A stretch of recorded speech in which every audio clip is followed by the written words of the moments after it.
Ameriški predsednik Donald Trump je medtem dvorišče Bele hiše spremenil v prodajni salon Teslinih avtomobilov in si tudi sam izbral svetleče rdeče vozilo. Trump je tako izkazal podporo najbogatejšemu zemljanu, najpomembnejšemu donatorju in najvplivnejšemu neizvoljenemu posamezniku v ZDA Elonu Musku.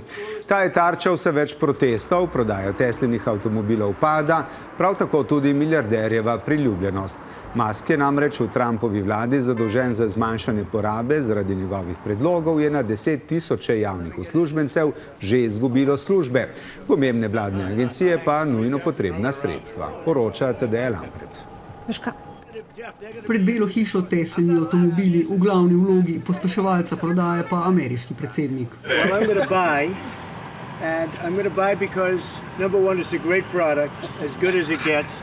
And number two, because this man has devoted his energy and his life to doing this. And I think he's been treated very unfairly by a very small group of people. Predsedniki občasno javno podpirajo ameriške izdelke. Trumpova poteza pa je bolj sporna, ker je Musk kampanji doniral $270 milijonov, njegovo podjetje ima milijardne pogodbe z vlado, sam Musk pa vplivno vlogo v administraciji. It is clear to most Americans that the person who is running the United States government now is Mr. Musk. Protesti proti Musku in pozivi k bojkotu Teslinih vozil so vse številčnejši. And we're just here today rallying against Elon and what he's done. Ankete kažejo, da 6 od 10 Američanov, tudi del republikancev, meni, da najbogatejši zemljan ni primeren za vlogo, ki jo ima v vladi. To je zmanjševanje javne porabe, ki se kaže v množičnih odpuščanjih in klestenju vladnih agencij. The message today is to stop Elon, stop this terrible tearing up of our government.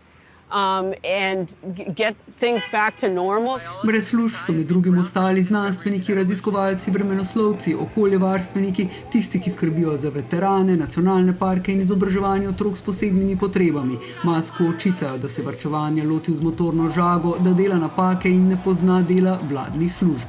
Trump pa je zadovoljen.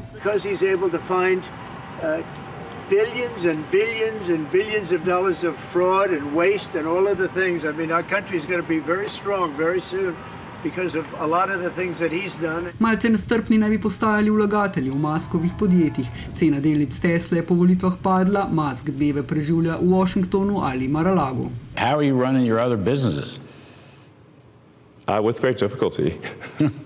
I'm just here trying to make government more efficient, eliminate waste and fraud. And so far we're making good progress, actually. Toda za zaprtimi vrati naj bi se sprl z nekaterimi ministri, republikanski poslanci dobivajo vse več pritožb volivcev. Vladne službe namreč niso le v Washingtonu.